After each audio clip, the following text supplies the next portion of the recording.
So with that, we will now have Stephanie come back up and speak about preliminary, advanced, and final plans. All right, so you get me again for the afternoon. So this one isn't super long, so you will definitely probably get out of here a little bit early, but definitely still has some important stuff in it. I know it's been a long 4 days so far for everybody, so hopefully you can hang in there just a little bit longer. But I'm going to be talking about preliminary, advanced, and final plans. So one thing I wanted to start with, and this actually applies to all phases, not just the phase I'm talking about through this portion of the presentation. It's really important to make sure that your project team is talking to each other. Some of them don't really like to get up and go to the cube. It doesn't matter if it's the cube next to them or a cube down the hall. And they'll like wait for a meeting or something, and they won't tell anybody that they need to talk to somebody. And this isn't everybody, it's just some people. So it's really important to make sure that people are talking to each other. I don't get CC'd on all communications with my projects, but when I'm CC'd on communications, I don't necessarily need to respond to things, but I do try to track whether or not people are talking about the same thing and answering each other. And I have been able to head off a number of issues by realizing that people are not really talking the same language, and then we can kind of pull together and make sure that we are. But as different, especially when you have newer designers, they don't really know all the time what, if they change one thing in one spot that they need to tell people. We've had situations where we're getting to pretty late on in design, and we've got drainage pipes that don't line up. They're 12 inches off. One's supposed to connect to the other. So I mean, they're not project killers or anything like that, but it does take time for people to redesign those a little bit. Usually it's fairly quick and simple, but it's important to, part of our role, and this is throughout project development, is making sure people are talking. For the our ECPs, you want to make sure you're maintaining conversations and communication with your consultants as well. So for preliminary plans, this was the milestone after DAP. So this would be if you have right-of-way, your right-of-way people have started working on that. And then the rest of your project team has started kind of refining their design, started working on details of those designs and moving the design forward. So once you get to the end of preliminary plans, you should have plan sheets from all disciplines. You might not have plan sheets from all disciplines at DAP, but you definitely should have them from all disciplines at preliminary plans. They're probably still missing sheets, but they should have an idea of what sheets they're going to have going into it. So they should have a decent idea of how many sheets. Not that you need to know necessarily how many sheets, but that's kind of where they should be. They won't necessarily have a lot of detailed information still, but they're getting to where they're working on that. The plan set should incorporate adjustments that have resulted from any utility conflict refinement or any permit negotiations. So this should be several months into conversations and working on permits with other agencies that we have to get permits from, and all of those agencies have different requirements, so we're wanting to include those. Sometimes it's just language and specs or using a specific product or things like that, so we want to make sure that that's happening. We should have a revised construction estimate at this point and a revised construction schedule. Should be refining that and improving it a little bit. Again, your project team and others are reviewing your preliminary plans package. There should again be a comment log, and all comments should go on that log. Another thing that I've seen come up a little bit more lately is somebody will just note on their comments given to designer. Well, that doesn't really help me or anyone else know what it was. And if it's something that we need to have documented or need to make sure we have documented, I mean, if it's something simple like, add the word "the" right there, okay, I don't really care. But if it's something fairly significant, like totally change, how this is laid out, we want to document that. So we want to make sure that those comments make it somewhere. And it might be just red lines on a plan sheet that you refer to in your comments log, because sometimes it's difficult in words to explain what the comment is, and you're kind of trying to draw something out. But you want to make sure that those all show up there. And again, make sure that your comments all of the comments are responded to. As people get busier, I think that's where we start to see more and more blanks on a comment response log. And then again, and I'll say this a couple more times, you're updating your risk log, your public involvement plan, and any of those documents that you have throughout the project. You're at least taking them out and taking a look at them and making sure that it doesn't need to have a change. Also, looking at your budget. And that's something that you should be doing more often than just a milestone review. But this is, again, another check-in to make sure that you're on track budget-wise. And this is another time where you're going to get your construction estimates, so you can check that. And then if changes are needed, hopefully not, but if changes are needed that require a CMR, you're doing that process again. And ideally, if DAP has done what you've needed it to do, you might not have any CMRs past that. But there are times where, new business buys out a corner where you were working on a right-of-way file, and they have completely different demands than the last one, or your city council is half new people, and now they don't like what you were doing before. So those things happen, and we can't control that.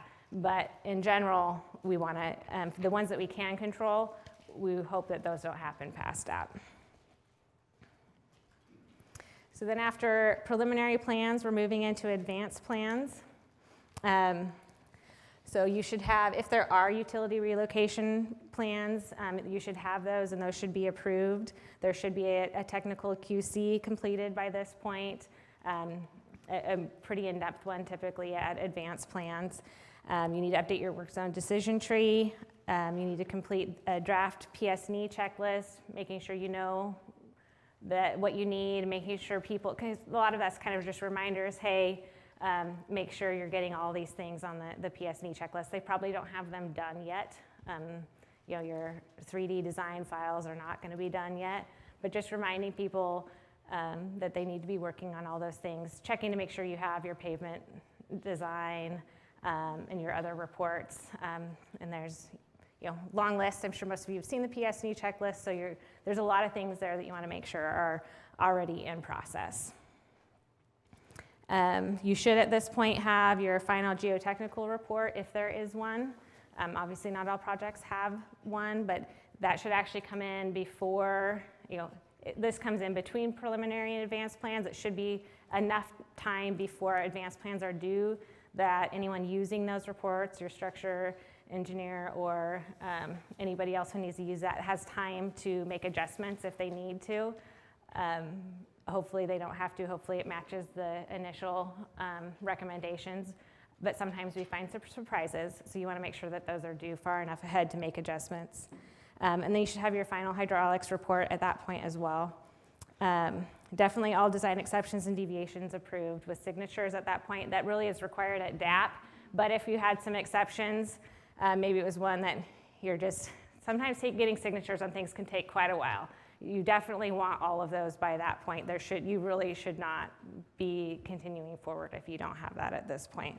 And I don't think an exception would be approved probably by that point either. You should also have your draft letter of public interest finding. I think somebody will probably go over that form or those forms tomorrow, so I won't go into a lot of detail. But letter of public interest finding is anything that's a proprietary product. If you want to salvage anything, sometimes people want to keep items when we rehab historical bridges. Sometimes we'll want to keep various pieces off of the bridge, so you'll have to have a salvage approval to salvage an item, because really once it goes to contract, everything on that bridge belongs to the contractor. So if we want to keep anything off of that we're telling them to take off, we have to have approval for that. Another example for a time where you would need one is, you say you're doing illumination inside a city. They usually like to pick what that looks like, and we want to let them do that, assuming the project is supposed to be paying for that. So you need to have an LPIP for that, so that the contractor knows that that's the one that they have to buy. Then you need to submit the final mobility considerations checklist, traffic management plan, and work zone decision tree to the Mobility Advisory Committee, the final one by that point. And hopefully there aren't any changes to any of that after advance plans. And then again, CMRs and STIP amendments as applicable.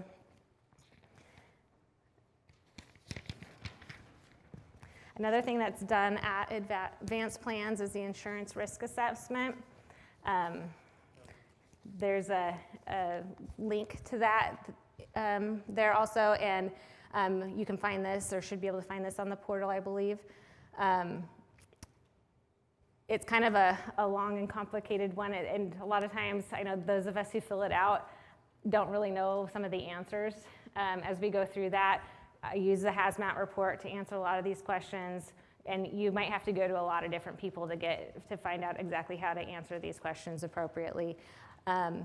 If you have any hazardous materials at all, you're going to want to email ODOT Risk Management and include the risk assessment and your hazmat report, because that helps them determine how much risk is required, how much risk insurance is required on the project.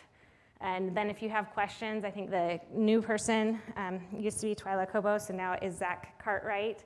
So you can contact Zach, and if you forget his name, that email goes to him, and say, hey, I need help. I did that on my first few for sure, and said, I don't know how to answer this one. Can you help me? And they'll talk through it with you. And he'll probably call you or email if you do send one to him, and they'll want to get clarification on what the project is, what you're doing, so that they can make sure to assign the right risk requirement, risk insurance requirement for the contractor.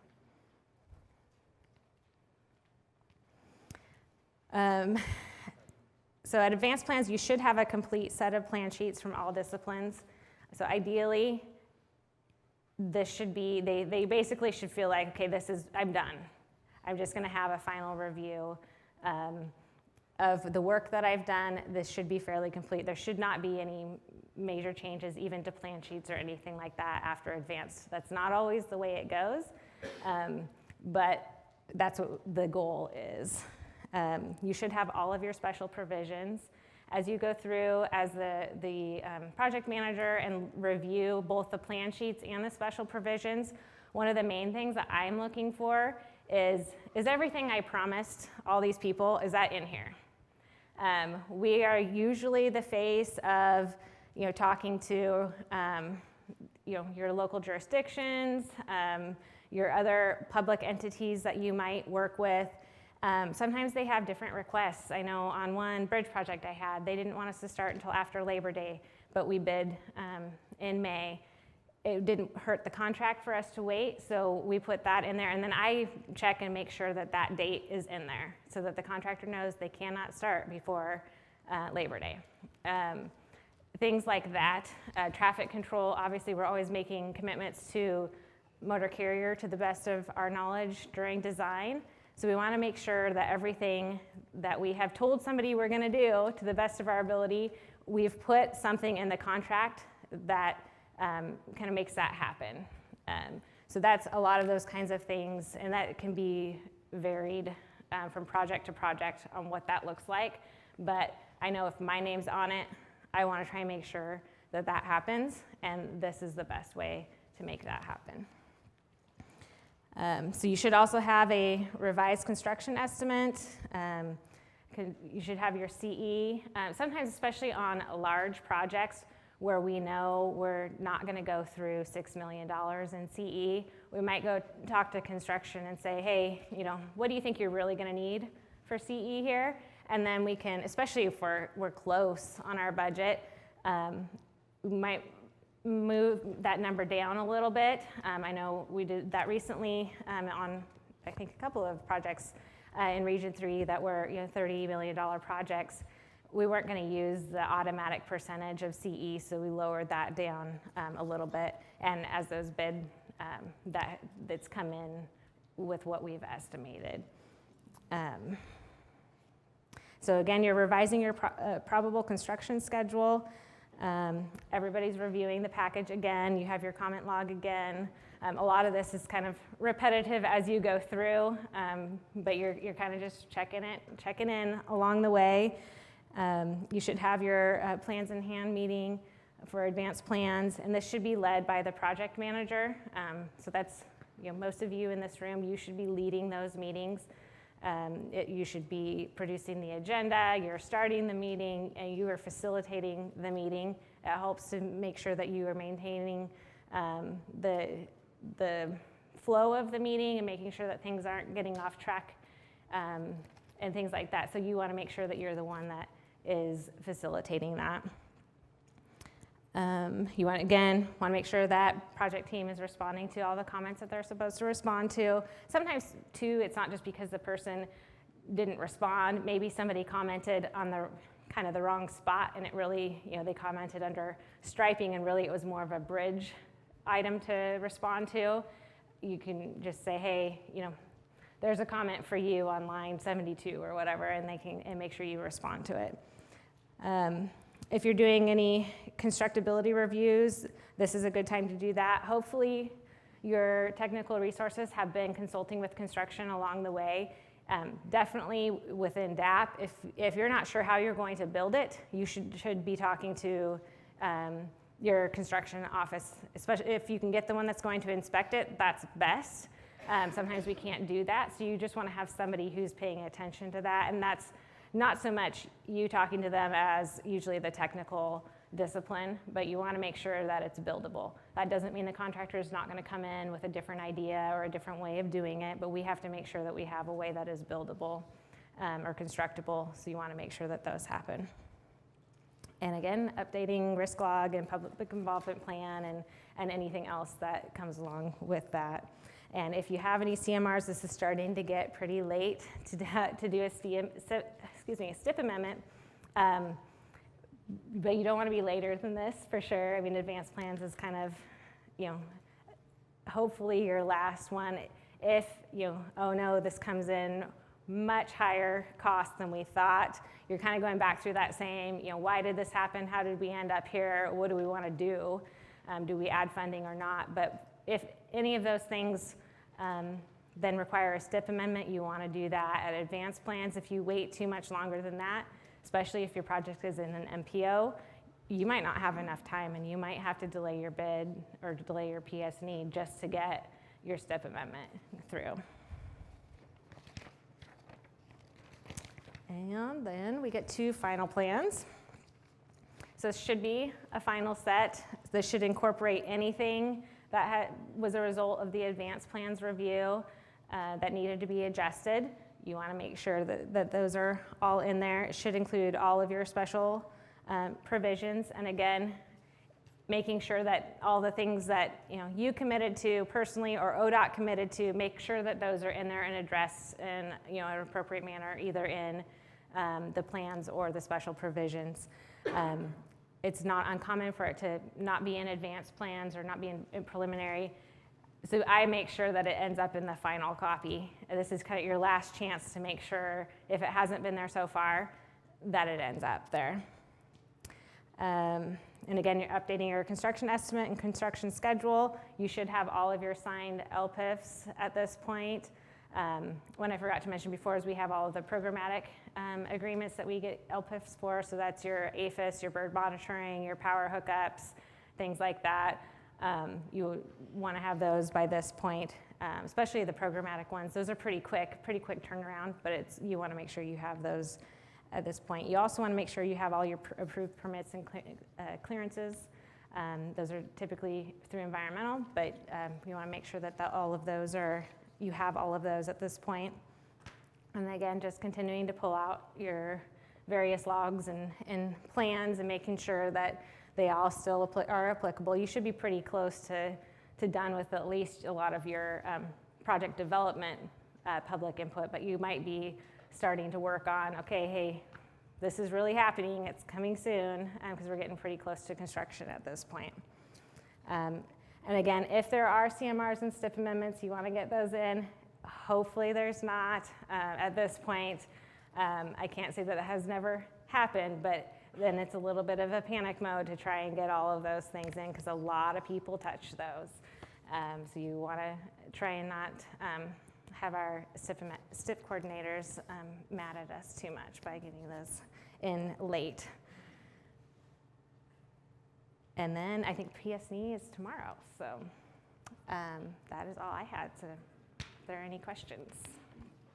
Question time. Over here, Robert. Just a quick comment in advanced plans. I think for outsourced projects, we usually start the CACI amendment in hopes that we don't get a PDO2 later on. But it's always a good time at advanced plans. Yes, very good point. Thank you. Oh. I think, sir. Who? I think you're the one with the mic, so. So, I mean, essentially we have DAP, prelim, advanced, final. Mm-hmm. So that's essentially 4 design iterations, right? Or refinements, Refinements. Yes. Mm-hmm. And so you're in Region 4, correct? 3. Region 3, okay. Do you guys have a schedule template which applies to each and every project? We have a template that we start out with, yes. We do modify it some for every project. And that might mean, I don't know if you're getting at not hitting all of those milestones, or I mean, if there's one that's a pretty straightforward project, we don't want to leave the EA open forever, because for as long as an EA is open, there will be people charging it. So if it's pretty straightforward, a lot of times we will skip preliminary plans. So does that mean that generally when you're going through those design iterations, you're looking for the major task durations and shrinking those down to fit the project, correct? Yes. Okay. So in that process, are you checking in with each and every discipline for that process? I mean, just to get the schedule right, say at each and every milestone, or are you trying to get it done at DAP? So to build the schedule, I usually meet with the designers who have the most work on a project, or the most critical pieces. Maybe it's not even the most work, maybe it's just a permit that takes forever to get. And so I use that to help build the initial schedule. And then we do at our project team meetings, just say, hey, reminder, here's the schedule, does this still work for everybody? It doesn't mean everybody has a clear grasp on their capacity, but we do at least ask that. Thank you. Mm-hmm. Other questions? Stephanie, thank you for doing double duty today. So appreciate it.